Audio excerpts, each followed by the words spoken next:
Hello and welcome all Gen Z warrior to আর সবার প্রিয় কেমিস্ট্রি প্ল্যাটফর্ম কেমোফাইল বাংলা। তো আজকে আমরা যে মূল বিষয়টি শিখবো সেটা হলো শতকরা সংযুক্তি এবং আরেকটা বিষয় হলো স্থূল সংকেত। ঠিক, আচ্ছা আমরা একটু বোঝার চেষ্টা করি যে শতকরা সংযুক্তি এটার অর্থটা কি এবং তারই সঙ্গে স্থূল সংকেত সেটাই বা কি। শতকরা কথার অর্থ হলো 100-র মধ্যে কত। ওকে, তো ব্যাপারটা কি আমরা একে একে যদি আমরা বোঝার চেষ্টা করি, উদাহরণ সহ সর্বপ্রথম আমরা দেখছি কি শতকরা সংযুক্তি কাকে বলে একটু বোঝার চেষ্টা করি। কোনো একটা বস্তু বা কোনো একটা পরমাণু যাই হোক না কেন, মোট যদি 100 হয় তার মধ্যে ওই বস্তু বা পরমাণুটি কতটুকু আছে 100-র মধ্যে, তাকে শতকরা সংযুক্তি বলা হয়। যেমন আমি কথার কথা যদি বলি, আমার কাছে জল আছে আর চিনি আছে। জলটা আছে মনে করি আমার কাছে 80 গ্রাম জল আছে, চিনিটা মনে করি 20 গ্রাম চিনি আছে। তাহলে এখান থেকে যে শরবত বা দ্রবণটা আমরা পাবো সেটা মোট কত হবে? সেটা মোট হবে 100 গ্রাম, খুব স্বাভাবিক। তাহলে মোট 100 গ্রামের মধ্যে চিনির কন্ট্রিবিউশন কতটুকু আছে, চিনির অবদান কতটুকু আছে 100 গ্রামের মধ্যে? 20 গ্রাম। তাহলে এখানে চিনির শতকরা সংযুক্তি, সংযুক্তি কথার অর্থ কি? তার মোট অবদানটা কত টোটাল জিনিসের মধ্যে। তাহলে 20%। একই রকম জলের এখানে শতকরা সংযুক্তি আমরা কত লিখবো? সেটা লিখবো আমরা 80%। ওকে, তো এই শতকরা সংযুক্তি বিষয়টা আমরা বেশ কয়েকটা ক্ষেত্রে দেখতে পারি। আমরা কোনো যৌগর মধ্যে কোনো পরমাণুর বা কোনো মূলকের শতকরা সংযুক্তি আমরা নির্ণয় করতে পারি, অথবা কোনো মিশ্রণের ক্ষেত্রে কোনো একটি নির্দিষ্ট উপাদানের, বিশুদ্ধ উপাদানের শতকরা সংযুক্তি আমরা নির্ণয় করতে পারি। তো আমরা দেখি উদাহরণ সহ এই জিনিসগুলো অ্যাকচুয়ালি কি। তো আমরা এখানে তিনটে আলাদা আলাদা যৌগ নিয়েছি, sodium hydroxide, calcium carbonate, magnesium carbonate, এবং আমরা এখানে শতকরা সংযুক্তি নির্ণয় করার চেষ্টা করব। এখানে অক্সিজেন পরমাণু, এখানে কার্বন পরমাণু, এখানে অক্সিজেন পরমাণু, যাদের মাথায় আমরা স্টার দিয়ে রেখেছি। ওকে, তো ব্যাপারটা কেমন? এই টোটাল যৌগটা, তার আণবিক ভরটা কত? আণবিক ভর টোটাল যৌগের যদি আমরা বের করি, এখানে সোডিয়াম তার ভর কত? 23। এখানে যে অক্সিজেন আছে তার ভর কত? 16 বা 16। হাইড্রোজেন তার ভর কত? 1। তাহলে টোটালটা কত? টোটালটা হচ্ছে আমাদের 40। আচ্ছা, তাহলে 40 ভাগের মধ্যে একা অক্সিজেনের কন্ট্রিবিউশন কতটুকু আছে? এখানে একা অক্সিজেনের কন্ট্রিবিউশন আছে 16। তাই ব্যাপারটা বুঝতে পারছি যে মোট 40 যেখানে ভর, তার মধ্যে শুধুমাত্র অক্সিজেনের কন্ট্রিবিউশন 16। তাহলে আমরা এখানে কি বলতে পারি যে 40 ভরে শুধু অক্সিজেন আছে 16 ভাগ বা 16 ভর, ভরে লিখছি এখানে 16 ভর। তাহলে এটা 40 না হয়ে যদি 100 হতো, যদি হতো, তাহলে শুধুমাত্র অক্সিজেন কতটুকু থাকতো? তাহলে 16/40 ইন্টু 100, এত ভর। ঠিক, মানে সিম্পল হিসাব হচ্ছে যে মোট আণবিক ভরের মধ্যে আমরা অক্সিজেনের পার্সেন্টেজ নির্ণয় করছি, যে 100 হলে সেটা কত হতো। তাহলে এটা আমরা কত লিখবো? এই 4 4 কেটে দিই, তাহলে 4 4 16। ওকে, তাহলে কত হচ্ছে? 40%। তাহলে এই ক্ষেত্রে সোডিয়াম হাইড্রোক্সাইড যৌগে অক্সিজেনের শতকরা সংযুক্তি 40%। ওকে, মানে ব্যাপারটা বলতে চাইছি যে সোডিয়াম হাইড্রোক্সাইড বাস্তবে তার ভর হচ্ছে 40, সেখানে অক্সিজেনের কন্ট্রিবিউশন 16। এটা যদি 40 না হয়ে 100 হতো, তবে অক্সিজেন কন্ট্রিবিউশন 16 না হয়ে 40 হতো, সোজা হিসাব। আর 100-র মধ্যে অক্সিজেনের কন্ট্রিবিউশন যা, সেটাকে বলা হচ্ছে শতকরা সংযুক্তি। ওকে, আমরা একবার দেখে নিই ব্যাপারটা বুঝতে পারলাম কি। আশা করি আমরা বুঝতে পেরেছি। তো আমরা একই রকম ভাবে আমরা বাকি যৌগগুলির ক্ষেত্রে আমরা যেমন এই ক্ষেত্রে কার্বন এবং এই ক্ষেত্রে অক্সিজেন আমরা কন্ট্রিবিউশন বা শতকরা সংযুক্তি বের করার চেষ্টা করি। তো আমরা যেমনটা আমরা এখানে দেখতে পাচ্ছি কি, আমরা উভয় ক্ষেত্রে যেমনটা আমরা আগে দেখলাম সোডিয়াম হাইড্রোক্সাইডের ক্ষেত্রে, আমরা প্রথম কাজটা কি হবে, যে যৌগটা দিয়েছে তার মোট আণবিক ভর বের করা। আমরা এখানে দুটো যৌগের ক্ষেত্রে আণবিক ভর বের করেছি। আমরা ক্যালসিয়াম কার্বনেট, যার মোট আণবিক ভর 100, এর মধ্যে আমরা কার্বনের শতকরা সংযুক্তি আমরা বের করার চেষ্টা করব। মানে যদি ক্যালসিয়াম কার্বনেট 100 হতো, সেখানে কার্বন কতটুকু থাকতো? আমি দেখতে পাচ্ছি এই সংকেত অনুযায়ী এখানে কার্বন পরমাণুর সংখ্যা 1টি। তাহলে কার্বনের ভর কত হবে? এখানে আমরা 12 ধরবো। তাহলে পার্সেন্টেজ কত হবে? তাই 12/100 ইন্টু 100%, মানে 12%। তার মানেটা কি? এই ক্ষেত্রে ক্যালসিয়াম কার্বনেটের আণবিক ভরই তো 100, আর আমরা তো বের করার চেষ্টা করছি 100 হলে কত হবে, তাহলে অলরেডি 100, তাহলে যেখানে অলরেডি 100 সেখানে কার্বন তার ভর যত, তাহলে সেটাই হবে। ঠিক, তাহলে এখানে কার্বনের পার্সেন্টেজ হচ্ছে 12%। একই রকম ভাবে যদি বলতাম ক্যালসিয়ামের পার্সেন্টেজ কত হতো, সেম টু সেম আমরা বলতাম কি পার্সেন্টেজ অফ ক্যালসিয়াম আমরা কত লিখতাম, তাহলে একই রকম লিখতাম 40%। তার কারণটা কি, এখানে ক্যালসিয়াম কতগুলো আছে একটা, আর ক্যালসিয়ামের ভর কত হয়, ক্যালসিয়ামের ভর হয় আমাদের 40। Same to same percentage of যদি আমরা বলতাম এখানে অক্সিজেন কত হবে, তাহলে অক্সিজেন কতটুকু হবে, খুব স্বাভাবিক, মোট তো 100, তার মধ্যে অক্সিজেন কটা আছে, 3টে, আর একটা অক্সিজেনের ভর আমরা কত ধরি, 16, তাহলে 3টের ভর কত হবে, 3 × 48, মানে এটা হচ্ছে 48%। তাহলে আমরা স্টার চিহ্ন অনুসারে আমরা যেমন কার্বনটা বের করতে পারি, আমরা যে কোনো পরমাণুর কিন্তু আমরা বের করতে পারি। ঠিক একই রকম ভাবে আমরা যদি ম্যাগনেসিয়াম কার্বন দেখি, আমরা আণবিক ভরটা আগে বের করে রেখেছি টোটাল 84, যেখানে ম্যাগনেসিয়াম 24, কার্বন 12 এবং 3টে অক্সিজেন 16 করে 3 × 48, যদি আমরা অ্যাডিশন করি যোগ করি তো আমরা 84 পাবো। ওকে, তাহলে এখন শুধুমাত্র অক্সিজেনের ভর কত আছে, এই যৌগের মধ্যে অক্সিজেন তো এখানে একটা নেই, আছে 3টে, তাহলে 3 × 48, তাহলে এখানে যে মোট ভর যেটা 84, মধ্যে একা অক্সিজেন আছে 48। ঠিক, তাহলে যদি মোট ভরটা 84 না হয়ে 100 হতো, তাহলে অক্সিজেনটা 48 না হয়ে কত হতো, 57.14। আমরা সিম্পল ঐকিক নিয়ম আমরা বের করতে পারি, যেমনটা আমরা সোডিয়াম হাইড্রোক্সাইডের ক্ষেত্রে করলাম ঐকিক নিয়ম। ওকে, বোঝা গেল। তো এগুলো আমরা দেখলাম কি যে মূলত কোনো যৌগতে উপস্থিত কোনো পরমাণুর শতকরা সংযুক্তি কত। পরমাণুর মতোই মূলক বা আয়নের ক্ষেত্রেও কিন্তু আমরা শতকরা সংযুক্তি নির্ণয় করতে পারি। তো আমরা একটা সেই রকম একটা উদাহরণ আমরা দেখে নেব। তাহলে আমরা একটা উদাহরণ তুলে নিয়েছি, যেখানে আমরা লিখেছি কি Fe2SO4 এটা হচ্ছে আমাদের ফেরিক সালফেট। এই যৌগতে আমরা চেয়েছি সালফেট আয়নের শতকরা সংযুক্তি কত, একটা আয়ন আমরা উল্লেখ করে দিয়েছি, আমরা নির্দিষ্ট এখানে কোনো পরমাণুর কথা বলিনি, এখানে পরমাণু বলতে পারতাম, কোনো সমস্যা নেই। তো প্রথমে আমাদের কাজ কি হবে, একই রকম ভাবে আমরা টোটাল আণবিক ভর বের করবো। তো আণবিক ভর বের করতে গেলে আমরা সিম্পল ওয়ে কি, এখানে আয়রন কটা আছে, দুটো, তাহলে দুটোর জন্য 2 × 56, কারণ একটা আয়রনের ভর আমরা 56 হিসেবে ধরি, তাহলে দুটোর ভর কত হচ্ছে, 6 × 2 = 12, 11, 112। ওকে, এটা এখানে সালফেট আয়ন কটা আছে, 3টে আছে, সালফেট আয়ন 3টে আছে। একটা সালফেট আয়নের এটা কার ভর লিখলাম আমরা, দুটো এফির ভর লিখলাম, দুটো আয়রন পরমাণুর ভর। একই রকম একটি সালফেট আয়নের ভর আমরা কত লিখবো, সালফার 32 প্লাস 4টে কি আছে, 4টে আছে আমার অক্সিজেন, অক্সিজেন কত করে, 16 করে।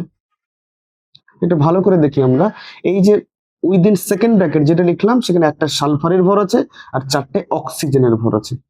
এবং এই সালফেট আয়নটা মোটের উপর কটা আছে, মোটের উপর 3টে আছে, তাহলে আমরা বাইরে এখানে গুণিত 3 লিখলাম। তাহলে আমার এইখানে এই যে টোটাল সিস্টেমটা আমরা দেখাচ্ছি, এই টোটাল সিস্টেমটা কার জন্য, এটা হচ্ছে শুধুমাত্র সালফেট আয়নের মোট ভর। এই সিস্টেমটা কার জন্য, 112টা হচ্ছে টোটাল আমাদের আয়রনের ভর। তাহলে মোট হচ্ছে 112 প্লাস এটা আমরা বের করছি আণবিক ভর বের করার চেষ্টা করছি। ওকে, আর এখানে সালফেট কতগুলো আছে, 4 লং কত হয়, 64, তাহলে এখানে 32 প্লাস 64 ইন্টু 3 হবে কি হবে না, 4 × 6 = 24, 4 × 64। তাহলে এখন যদি আমরা করি যে 64 আর 32 যোগ করলে কত হয়, 96 হয়। তাহলে আমরা এখানে কি লিখতে পারি, এটাকে সরিয়ে দিয়ে আমরা লিখছি কি, এই টোটাল উইদিন সেকেন্ড ব্র্যাকেটের জন্য লিখতে পারি 96। ওকে, আচ্ছা 96টা তো একা নেই, 96 কতবার আছে, 3বার আছে, তাহলে 3 × 96 কত হয়, 3 × 6 = 18, 3 × 9 = 27, 28, 288। তাহলে এইখানে যে আমরা লিখলাম আলটিমেটলি যে 112 ভর এটা শুধুমাত্র আয়রনের জন্য, আর 266 ভর এটা হচ্ছে শুধুমাত্র সালফেট আয়নের ভর। আমরা এখানে সালফেট আয়নের ভরটাকে আমরা আলাদা করে কেন লিখলাম, কেন বের করলাম, কারণ আমাদের উদ্দেশ্য সালফেট আয়নের শতকরা সংযুক্তি বের করা। ওকে, তাহলে মোট ভরটা আমরা কত লিখবো, আণবিক ভরটা কত লিখবো, তাহলে মোট আণবিক ভর আমাদের হয়ে গেল 400। ওকে, দেখতে পাচ্ছি, তাহলে এখানে মোট ভর যখন 400, তো 400-র মধ্যে শুধুমাত্র সালফেট আয়ন কত ভর আছে, 288 ভর আছে, ঠিক কিনা। তাহলে আমরা শতকরা সংযুক্তি কত লিখতে পারি, অতএব 400 ভরে সালফেট আয়ন। এখন যদি কাউকে আমাদের নতুন যদি কনফিউশন হয় যে এখানে আমরা SO4 2- কেন দিচ্ছি, এখানে যৌগ অবস্থায় আছে, সেই কারণে এখানে কোন রকম চার্জ আমরা লিখছি না। এখানে যেমন Fe আয়রনটা কি প্লাস আকারে আছে, এখানে মাইনাস আকারে আছে, তাই তারা নিউট্রাল অবস্থায় দেখানো হচ্ছে। কিন্তু যখন পার্টিকুলার আমরা আলাদাভাবে যখন সালফেট আয়নকে লিখবো উইদাউট Fe বা উইদাউট আয়রন, তখন কিন্তু তার চার্জটাকে মেনশন করতে হবে। আচ্ছা, চার্জ মেনশন করার জন্য তার ভরের কিন্তু কোনো রকম পরিবর্তন কিন্তু ঘটবে না, ভর কিন্তু একই থাকবে। তাহলে 400 ভরের সালফেট আয়ন কতটুকু আছে? নিশ্চয়ই 288 এত ভর আছে কিনা। তাহলে এটা যদি 400 না হয়ে সেম টু সেম যদি 100 ভর হতো, শতকরা মানে তো 100 ভর, তাহলে সালফেট আয়ন কতটুকু থাকতো? 288 বাই 400 ইন্টু 100%। ওকে, তাহলে যদি আমরা কাটি তাহলে কত হবে? 288 বাই 4 আর 4 দুগুণে 8, সমান সমান কত হতো? 72%। ওকে, তাহলে আমরা একবার দেখে নিই।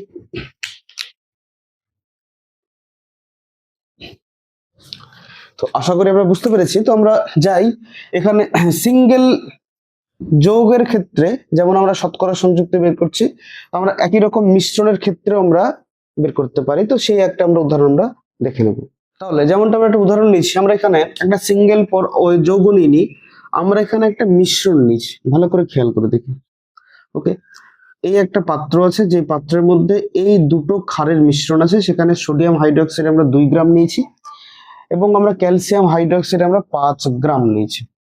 চেয়েছে কি সোডিয়াম পরমাণুর শতকরা সংযুক্তি কত ওই মিশ্রণে। ওকে, তাহলে আগে দেখি মিশ্রণটা মোট কতটুকু। মোট মিশ্রণ সেটা কতটুকু? 2 + 5 = 7 গ্রাম, তাই কিনা? তাহলে আমাকে এখন দেখতে হবে কি এই মোট যে মিশ্রণ 7 গ্রাম, সেই 7 গ্রামের মধ্যে শুধুমাত্র সোডিয়াম পরমাণু কতটুকু থাকতে পারে। ওকে, তাহলে আমরা সিম্পল একটাকে এখান থেকে হিসাবটা করে নিই, এই পার্ট থেকে আমরা হিসাব করে নিই। কি হিসাব করব? সোডিয়াম হাইড্রোক্সাইডের আণবিক ভর মলিকুলার রেট কত? 40, যার মধ্যে একা সোডিয়াম কতটুকু আছে? 23। ওকে, তাহলে ব্যাপারটা হচ্ছে কি যে যদি আমার সোডিয়াম হাইড্রোক্সাইড 40 গ্রাম থাকতো, 40 গ্রাম সোডিয়াম হাইড্রোক্সাইড যদি থাকতো, তাহলে সেখানে সোডিয়াম হতো কতটুকু হতো? সোডিয়াম সমান সমান অবশ্যই লিখতাম 23 গ্রাম হতো, হ্যাঁ কিনা? 40 গ্রাম সোডিয়াম হাইড্রোক্সাইডে একা সোডিয়ামের ভর হতো 23 গ্রাম, কিন্তু দুর্ভাগ্যবশত আমরা 40 গ্রাম তো দিইনি, আমরা দিয়েছি কত? 2 গ্রাম। ঠিক, আমরা তো বড় লোক নই যে 40 গ্রাম আমরা ফালতু ফালতু নষ্ট করে দেবো, 2 গ্রাম দিয়েছি, অনেক যথেষ্ট। তাহলে 40 গ্রামে যদি 23 গ্রাম থাকতো, তাহলে বলি তো, তাহলে 2 গ্রাম সোডিয়াম হাইড্রোক্সাইডে সোডিয়াম পরমাণু কতটুকু হতো? সিম্পল লৈকিক নিয়ম, তাহলে 23/40 ইন্টু 2 গ্রাম হতো কি হতো না? ওকে, তাহলে কত হতো? 20 সমান সমান 23/20 গ্রাম। এটা আমরা বোঝা গেছে। তাহলে এখন অ্যাকচুয়ালি বোঝা গেল কি আমার এই টোটাল মিশ্রণে আমার সোডিয়াম আছে শুধুমাত্র এইখানটাই সোডিয়াম আছে, সোডিয়াম পোর্শনটা। ক্যালসিয়াম হাইড্রোক্সাইডে ক্যালসিয়াম পরমাণু, অক্সিজেন পরমাণু, হাইড্রোজেন পরমাণু। সোডিয়াম হাইড্রোক্সাইডে সোডিয়াম পরমাণু, অক্সিজেন পরমাণু, হাইড্রোজেন পরমাণু। আমরা চেয়েছি সোডিয়ামের শতকরা সংযুক্তি, আছে সেটা শুধুমাত্র সোডিয়াম হাইড্রোক্সাইডে। তাহলে মোট মিশ্রণ কত গ্রাম? আমার 7 গ্রাম। তাহলে এই 7 গ্রামে শুধুমাত্র সোডিয়ামকে যদি আমি খুঁজতে চাই, এই যেখানে একটা মিশ্রণটা রেখেছি, এই মিশ্রণে যদি আমরা শুধুমাত্র সোডিয়ামকে খুঁজতে যদি আমি চাই, তাহলে সেটা পাবো আমরা শুধুমাত্র সোডিয়াম হাইড্রোক্সাইডে, এবং সেটা আমরা পাবো কতটুকু? 23/20 গ্রাম। তাহলে সোজা হিসাব যদি আমরা ক্যালকুলেশন করি যে 7 গ্রাম মিশ্রণ তো 7 গ্রাম, 7 গ্রাম মিশ্রণে সোডিয়াম পরমাণু কতটুকু আছে? সমান সমান 23/20 গ্রাম। তাহলে এটা 7 গ্রাম না হয়ে যদি এটা 100 গ্রাম হতো, তাহলে 100 গ্রাম মিশ্রণে সোডিয়াম পরমাণু আছে, তাহলে কত হবে?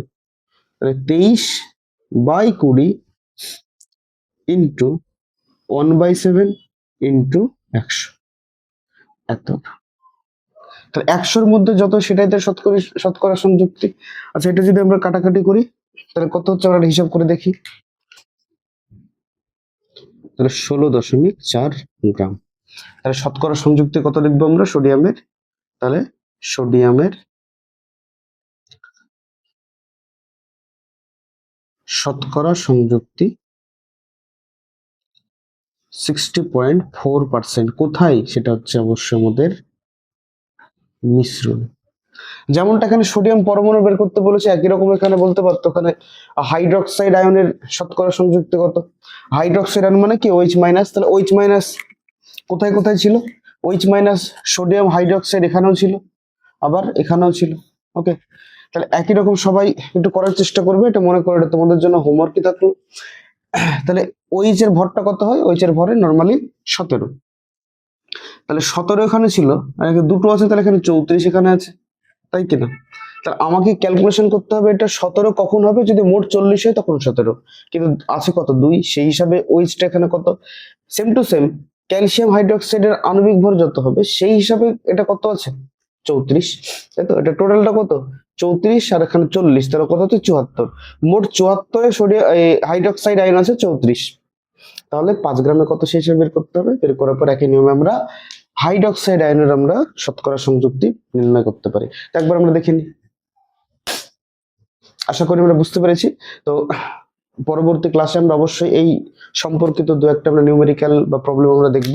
যদি তোমাদের কোনো প্রবলেম বা নিউমেরিক্যাল থাকে অবশ্যই আমাকে কমেন্ট করে জানাবে, বা আমাকে কোনোভাবে জানাবে যোগাযোগ করে, আমি চেষ্টা করব তোমাদেরকে তার সলিউশন দিয়ে দেওয়ার। সেটা কোনো ভিডিও ক্লাসের মাধ্যমে হোক, অথবা যদি পার্সোনালি কাউকে অঙ্ক বা নিউমেরিক্যাল প্রবলেম সলভ করে দিতে হয়, তো সেই চেষ্টা আমি অবশ্যই করব। তো চলো আজকের ক্লাসের যে আমাদের দ্বিতীয় টপিক, যেটা ছিল আমাদের স্থূল সংকেত সম্পর্কে বা এম্পিরিক্যাল ফর্মুলা সম্পর্কে, সে সম্পর্কে চলো আমরা একটু জানার চেষ্টা করি। তো স্থূল সংকেতে যাওয়ার আগে আমরা সংকেত সম্পর্কে একটু জানার চেষ্টা করি। এটা জানার চেষ্টা করি বলাটা ভুল, কারণ আমরা খুবই ছোটবেলা থেকে এই সংকেত সম্পর্কে আমরা জানি। ছোট্ট মানে সত্যি ভীষণ ছোট্টবেলা থেকে, হয়তো জন্মের আগে থেকে আমরা জানি বিষয়টা, যে সংকেত মানে কি বলতে কি বোঝায়। তো সোজা কথা হচ্ছে যে কোনো যৌগ বা মৌল যাই হোক না কেন, আমরা এটা লিখে রেখেছি সংজ্ঞাটা, মোটামুটি সবাই দেখে নেবে। আমি এটা পড়ছি না, আমি আমার মতো করে বলার চেষ্টা করছি যে সংকেত ব্যাপারটা কি। সংকেত হলো কোনো মৌল বা যৌগতে যে সকল পরমাণুগুলো উপস্থিত, তাদের তো চিহ্ন আছে, সেই চিহ্নগুলোকে আমরা ব্যবহার করে আমরা নর্মালি সংকেত প্রকাশ করি, যেখানে ওই মৌলতে বা যৌগতে পরমাণুগুলি কতগুলি করে আছে সেই সংখ্যাটা আমরা মেনশন করে থাকি। যেমন আমরা বলতে পারি কি H2O, তাহলে H2O এটা হচ্ছে কার সংকেত? আমরা বলি জলের সংকেত, যেখানে Hটা কি হাইড্রোজেনের চিহ্ন, সিম্বল। অক্সিজেনটা কি অক্সিজেন পরমাণুর সিম্বল বা চিহ্ন। একই রকম কার্বন ডাই অক্সাইড, যেখানে কার্বন একটা আছে অক্সিজেন দুটো আছে, একই রকম C2H6O, এটা আমরা ইথানল হিসেবে ধরতে পারি, এটা অ্যালকোহল, এখানে কার্বন দুটো আছে, হাইড্রোজেন 6টা আছে, অক্সিজেন একটা আছে, একই রকম C6H12O6, এটা হলো একটা সংকেত। এই সংকেতটা তৈরি করেছি আমরা কি থেকে? এটা গ্লুকোজ অণু আমরা যদি ধরে নিই, তাহলে গ্লুকোজ অণুতে উপস্থিত পরমাণুগুলির মোট সংখ্যা, এক্সাক্ট সংখ্যা, সেটা আমরা মেনশন করেছি। এখন যদি আমরা বলি এখানে হাইড্রোজেন ইস টু অক্সিজেন, পরমাণুর সংখ্যার অনুপাতটা কত? 2:1। ভালো করে শুনি, পরমাণুর সংখ্যার অনুপাত। এটাকে যদি আমরা লঘিষ্ঠ আকারে করতে যাই, মানে এই অনুপাতটাকে যদি ছোট করতে যাই, কিন্তু শর্ত কি, সেটা পূর্ণ সংখ্যা থাকতে হবে। তা লঘিষ্ঠ করলে কত হবে? 2:1ই হবে, সোজা কথা। এর থেকে আমরা ছোট করতে পারবো? একের থেকে ছোট করতে গেলে সেটা তো কি হয়ে যাবে, সেটা তো ভগ্নাংশ হয়ে যাবে 2:1। একই রকম ভাবে কার্বন ডাইঅক্সাইড যৌগতে পরমাণুর সংখ্যার অনুপাত, ভালো করে শুনি, সংখ্যার অনুপাত কার্বন ইস টু অক্সিজেন কত লিখবো আমরা? 1:2। এটাকে লঘিষ্ঠ করলে কত হবে? Same to same 1:2। একই রকম ভাবে এখানে যদি আমরা করি ইথানলের ক্ষেত্রে, যে কার্বন আছে, হাইড্রোজেন আছে, আবার অক্সিজেন আছে, তাহলে কত হবে? 2:6:1 সংখ্যার অনুপাত, বারবার বলছি। আচ্ছা তাই যদি হয়, এটাকে লঘিষ্ঠ করলে কত হবে? 2:6:1। ওকে, আমরা বারবার দেখতে পাচ্ছি কি এখানে অনুপাত এবং তাদের লঘিষ্ঠ আকারটা একই। আচ্ছা সব ক্ষেত্রে কি তাহলে তাই হবে? আমরা একদম চলে আসি ফাইনাল গ্লুকোজের ক্ষেত্রে, তাহলে কার্বন ইস টু অক্সিজেন সংখ্যার অনুপাত কত হবে? 6:12:6। এবার আমরা একে বাগে পেয়েছি, তাই তো? আমরা দেখতে পাচ্ছি কি যে এইটাকে লঘিষ্ঠ আকারে করলে আমরা করতে পারি পূর্ণ সংখ্যা, এটা কি লিখতে পারি? 1:2:1, হ্যাঁ কিনা দেখি তো। ওকে, তো তাহলে লঘিষ্ঠ আকারে পরিণত করার পর সে লঘিষ্ঠ আকারের অনুপাত অনুযায়ী, ভালো করে শুনি, লঘিষ্ঠ আকারের অনুপাত অনুযায়ী যে নতুন সংকেতটা আমরা পাবো তাকে আমরা বলে থাকি কি স্থূল সংকেত। ঠিক, তাহলে শর্তটা কি, বা তাহলে স্থূল সংকেত আমরা কাকে বলবো? স্থূল সংকেত কথার অর্থ হলো যে কোন যৌগ, মেনলি যৌগেরই হয়, কোন যৌগের যে মূল যেটা সংকেত, সেই সংকেত অনুযায়ী পরমাণু সংখ্যাগুলির যে অনুপাত, পরমাণু সংখ্যাগুলির যে অনুপাত, তার যদি আমরা লঘিষ্ঠ আকার করতে পারি, এবং সেই লঘিষ্ঠ আকার যদি অবশ্যই পূর্ণ সংখ্যায় হতে হবে, তাহলে সেই সংখ্যা দিয়ে যে আমরা মানে যে সংকেতটা লিখবো তাকে বলবো আমরা স্থূল সংকেত। তাহলে C1H2O1, এটাকে লিখতে পারি কি CH2O। হ্যাঁ কি দেখি তো, তাহলে দেখি তো এই যে CH2O কথাটা লিখলাম, এটা কোথায় থেকে এসছে? এটা অ্যাকচুয়ালি এসছে গ্লুকোজ থেকে। আমরা গ্লুকোজ থেকে কি পেয়েছি? এটাকে আমরা পেয়েছি। তাহলে এটা হলো গ্লুকোজের সংকেত, আর এটা হলো গ্লুকোজেরই স্থূল সংকেত। এটা কি লিখতে পারি? এটা আমরা লিখতে পারি গ্লুকোজের এটা সংকেত। তাহলে এটা কি হবে? এটা হচ্ছে গ্লুকোজের, এটা হবে স্থূল সংকেত। ওকে, তাহলে একবার আমরা দেখে নিই। আশা করি বুঝতে পেরেছো। তো আমরা একই রকম বেশ কিছু যৌগের আমরা স্থূল সংকেত বের করার একটু চেষ্টা করব, এবং এখানে একটা বিশেষ একটা আমরা সম্পর্ক বের করার চেষ্টা করব যে এই স্থূল সংকেতের সঙ্গে নরমাল সংকেতের কি সম্পর্ক হতে পারে। তো চলো আমরা কিছু উদাহরণ আমরা তুলে নিয়েছি। আমরা এখানে প্রথমে আমরা অ্যাসিডিক অ্যাসিড নিয়েছি, হ্যাঁ, যাকে আমরা সাধারণত ইথানোয়িক অ্যাসিড বলে থাকি। একই রকম এখানে মিথাইল মিথানয়েড আমরা নিয়েছি, আর এখানে আমরা গ্লুকোজ নিয়েছি একই রকম ভাবে। তো প্রতিটা ক্ষেত্রে দেখো সেম টু সেম ভাবে আমরা এই ইথানোয়িক অ্যাসিড, তার ক্ষেত্রে কার্বন হাইড্রোজেন অক্সিজেনের সংখ্যার অনুপাতটা কত লিখেছি? আমরা সংখ্যার অনুপাতটা লিখেছি 2:4:2। কার্বন দুটো তাই দুটো, হাইড্রোজেন চারটে তাই চারটে, অক্সিজেন দুটো তাই দুটো। তা এটাকে যখন আমরা লঘিষ্ঠ আকারে পরিণত করলাম, তাহলে 1:2:1। ওকে, সেম টু সেম এই যে মিথাইল মিথানয়েড, এখানে একই রকম ভাবে আমরা সংখ্যাটা পেয়েছি কার্বন দুটো, হাইড্রোজেন চারটে, অক্সিজেন দুটো। যখন আমরা সেটাকে লঘিষ্ঠ আকারে করলাম তখন সেটা কত হলো? এত। ওকে, তাহলে এইবার সেম টু সেম যখন আমরা গ্লুকোজের ক্ষেত্রে দেখবো, সেটা তখন দেখছি আমরা একই সিমিলারলি আমরা 1:2:1 পাচ্ছি। তাহলে সেই ক্ষেত্রে যদি আমরা এখান থেকে বের করতে চাই স্থূল ভর, তা কি লিখবো? CH2, কার্বন একটা আছে, হাইড্রোজেন দুটো আছে, অক্সিজেন একটা আছে। আচ্ছা, এই ক্ষেত্রে তার স্থূল সংকেতটা কি লিখবো? CH2। একই রকম ভাবে এখানে তার স্থূল সংকেত কত লিখবো? CH2। তাহলে দেখি তো তিনটে ক্ষেত্রেই তাদের স্থূল সংকেতটা কি হচ্ছে? হুবহু একই হচ্ছে। তাহলে বোঝা গেল প্রথমত আমাদের এখান থেকে একটা অ্যাজাম্পশন লাগানো উচিত যে স্থূল সংকেত যে একই হলে যৌগ যে একই হবে তার কোনো মানে কিন্তু নেই, প্রথম শর্ত। কারণ আমরা গ্লুকোজ থেকেও যে স্থূল সংকেত পাচ্ছি, আমরা একই রকম মিথাইল মিথানয়েড থেকেও যেটা পাচ্ছি, একই রকম আমরা অ্যাসিটিক অ্যাসিড থেকেও সেটাই পাচ্ছি, কোনো রকম পার্থক্য নেই। তো তাহলে এখন এইটার সঙ্গে এইটার সম্পর্কটা তাহলে কি হবে? আচ্ছা, আমরা এটার যদি ভর বের করি তাহলে সেটা কি লিখবো আমরা? আণবিক ভর। আচ্ছা, এটার আণবিক ভরটা কত আমরা বের করে দেখবো? 180 হবে। আর একই রকম এইটার যদি আমরা ভর বের করি, যেটা স্থূল সংকেত, তার যদি ভর বের করি সেটাকে আমরা কি লিখবো? সেটা আমরা স্থূল ভর। এই ক্ষেত্রে স্থূল ভর তাহলে কত হবে? কার্বন 12, হাইড্রোজেন 2, 12 2 14, অক্সিজেন 16, কত হবে? 30। ওকে, স্থূল ভরটা 30 হবে। তাহলে বিষয়টা হচ্ছে আমরা এখানে দেখে নিই, তবে বুঝতে পারবো। এই ক্ষেত্রে স্থূল ভরটা কত হচ্ছে? 30। Same to same. কেন হবে না? কারণ স্থূল সংকেত যদি সেম হয়, স্থূল ভর সেম হবে। আচ্ছা, এই ক্ষেত্রে আণবিক ভরটা কত? আণবিক ভর তাহলে এখানে কত হচ্ছে? কার্বন দুটো আছে, অক্সিজেন দুটো আছে, 16 2 32, আর এটা কটা আছে? হাইড্রোজেন চারটে আছে। 10 0 3 4 5 6 60। ওকে, আণবিক ভর কত? 60। ওকে, এবার একই রকম যদি করে, এটা স্থূল ভর কত হবে? Same to same 30। এটার আণবিক ভর কত হবে? Same to same 60, no doubt. এখন মজার বিষয় হচ্ছে স্থূল ভর সবারই ক্ষেত্রে আমরা দেখতে পাচ্ছি একই, কোথাও কিন্তু আলাদা কিন্তু নেই। কিন্তু আর প্রথমে এখানে খেয়াল করে দেখি, এই স্থূল ভর থেকে এই আণবিক ভরে যেতে গেলে আমাকে কি করতে হবে, আমাকে 6 দিয়ে গুণ করতে হবে কিনা? 6 দিয়ে গুণ করলে তবে আণবিক ভর পাবো। একই রকম যদি আমরা এই মিথাইল মিথানয়েডের ক্ষেত্রে যাই, স্থূল ভর থেকে আণবিক ভর পর্যন্ত যেতে গেলে কি করতে হবে, আমাকে 2 দিয়ে গুণ করতে হবে। সেম টু সেম এখানে কি করতে হবে, এখানে আমাকে 2 দিয়ে গুণ করতে হবে। তাহলে বোঝা গেল আমার স্থূল ভর 30 এসছে মানেই যে সেটা গ্লুকোজকে বোঝাবে তা নয়, সেটা মানেই যে সেটা মিথাইল মিথানয়েডকে বোঝাবে সেটাও নয়, সেটা মানেই যে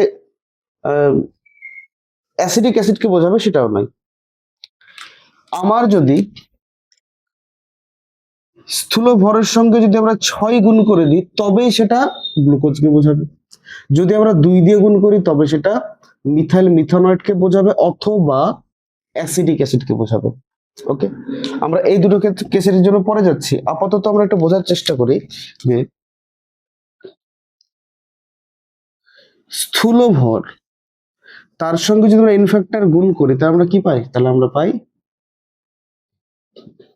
আণবিক ভর, হ্যাঁ কি না? তাহলে বলি তো গ্লুকোজের ক্ষেত্রে এন ফ্যাক্টরটা কত? সরি সরি সরি, আমরা এখানে তো একটা বড় ভুল করেছি। এখানে অনুপাতটা কত, 6:12:6। ওকে, এটা মিস্টেক হয়ে গেছিল, কোনো অসুবিধা নেই। তাহলে দেখি তো, এটা হলো আমাদের মূল সূত্র। ভালো করে খেয়াল করে দেখি এন ফ্যাক্টরটা কি। এন ফ্যাক্টর হচ্ছে কি, যে স্থূল ভর এবং আণবিক ভর তো ভিন্ন, স্থূল ভরকে কত দিয়ে গুণ করলে সেটা আণবিক ভরের সঙ্গে সমান হবে। তো গ্লুকোজের ক্ষেত্রে এন ফ্যাক্টরটা কত, 6। আর এই দুটো যৌগের ক্ষেত্রে এন ফ্যাক্টরটা কত, 2। তাহলে এন ফ্যাক্টরটা কত হবে সেটা আমরা প্রাথমিকভাবে কি করে বুঝবো, এই যে আমরা লঘিষ্ঠ আকার করছিলাম না, লঘিষ্ঠ আকারটা করছিলাম, লঘিষ্ঠ আকার করার সময় কত দিয়ে ভাগ করেছিলাম, 6 দিয়ে। তাই ক্ষেত্রে আবার 6 দিয়ে গুণ করে উপর দিকে যাবো। সেম টু সেম এখানে কত দিয়ে ভাগ করেছিলাম আসার জন্য, 2 দিয়ে। তাই আমরা 2 দিয়ে গুণ করে আবার ব্যাক পথে ফিরে যাবো। সেম টু সেম এখানেও একই রকম নিয়ম। তাহলে আমাদের দেখতে কি পাচ্ছি যে স্থূল ভর তার সঙ্গে এন ফ্যাক্টর গুণ করলে আমরা আণবিক ভর ফিরে পাবো। তাহলে স্থূল ভর যদি একই হয় তাহলে এন ফ্যাক্টর ভিন্ন যত হবে তাহলে তার আণবিক ভরও কি হবে, ভিন্ন হবে। আর আণবিক ভর ভিন্ন হলে কি হবে, যৌগটাও ভিন্ন হতে পারে। তাহলে এখান থেকে আমার একটা আইডিয়া হলো কি, স্থূল ভরটা যেমন 30 আছে, 30-এর সাথে কখনো 1 গুণ করতে পারি, হ্যাঁ কিনা? 1 গুণ করলে সেটা তার আণবিক ভর 30ই পাওয়া যাবে, সেটা একটা যৌগ। যদি 30-এর সঙ্গে 2 গুণ করি তাহলে 60 হবে, সেটা আলাদা একটা যৌগ। যদি 30-এর সঙ্গে আমরা 3 গুণ করি তাহলে সেটা হবে 90, সেটা হবে অন্য একটা যৌগ। তাহলে বোঝা গেল স্থূল ভর যাই হোক না কেন, তাহলে সেই স্থূল ভরের হিসাবে আমরা কিন্তু আরো অনেক অনেক যৌগ পেতে পারি, অনেক। তাহলে এখান থেকে বোঝা গেল যে হাজার হাজার লক্ষ লক্ষ যৌগ, কারণ এন এর মান তো নির্দিষ্ট নয় না, এন এর মান তো 1 2 3 4 থেকে যে কোনো ইন্টিজার হতে পারে, যে কোনো পূর্ণ সংখ্যা হতে পারে। তাহলে হাজার হাজার বা লক্ষ লক্ষ বা প্রচুর অনেক অনেক বেশি যৌগের স্থূল সংকেত একই রকম কিন্তু হতে পারে। এখানে আরেকবার 60 নিয়েছি, এখানে 180 নিয়েছি, কোনো ক্ষেত্রে 90 নিয়ে দেখতাম, 90-এর ক্ষেত্রে কোনো একটা সংকেত পাওয়া যেত। আবার একই রকম যদি আমরা 4 120, যাদের আণবিক ভর 120, সেক্ষেত্রে অন্য একটা যৌগ পাওয়া যেত। তাহলে মোটামুটি আমাদের একটা ধারণা হলো যে স্থূল সংকেত যদি আমরা কোনো একটা পাই তো তার নিরিখে আমরা প্রচুর বা অসংখ্য যৌগ আমরা তৈরি করতে পারি, অথবা বলা যেতে পারে কি যে অসংখ্য যৌগের স্থূল সংকেত একই রকম হতে পারে। তাহলে আমরা একটা দেখে নিই সূত্রটা মিললে কি, স্থূল ভর ইনটু এন ফ্যাক্টর সমান সমান আণবিক ভর। তো দেখা হচ্ছে তোমাদের সঙ্গে পরবর্তী ভিডিওতে, এবং সেই ভিডিওতে আমরা এই স্থূল সংকেত এবং আণবিক সংকেত সংক্রান্ত বিশেষ কিছু নিউমেরিক্যাল বা প্রশ্ন আমরা নিয়ে আসবো। আর যদি তোমাদের কোনো জিজ্ঞাসা বিষয় থাকে অবশ্যই তোমরা কমেন্ট সেকশনে জানাবে, বা পার্সোনালি আমার হোয়াটসঅ্যাপ নম্বরে জানাতে পারো, বা আমাকে ফোনও করতে পারো, কোনো সমস্যা নেই। তো সবাইকে অনুরোধ করব আমাদের সঙ্গে থাকার জন্য। চ্যানেলে যারা নতুন, যদি আমার ভিডিওটি ভালো লেগে থাকে তাহলে অবশ্যই লাইক কমেন্ট অ্যান্ড শেয়ার। অবশ্যই নতুন কেউ হলে চ্যানেলটিকে সাবস্ক্রাইব করতে ভুলবেন না, বা তোমরা ভুলো না, যাতে আমরা তোমাদের এই সাবস্ক্রাইব থেকেই বা তোমাদের এই উৎসাহ থেকেই আমরা উৎসাহিত হই পরবর্তী ভিডিও বানানোর জন্য। ততক্ষণ তোমরা ভালো থেকো, টাটা, দেখা হচ্ছে পরবর্তী ভিডিওতে।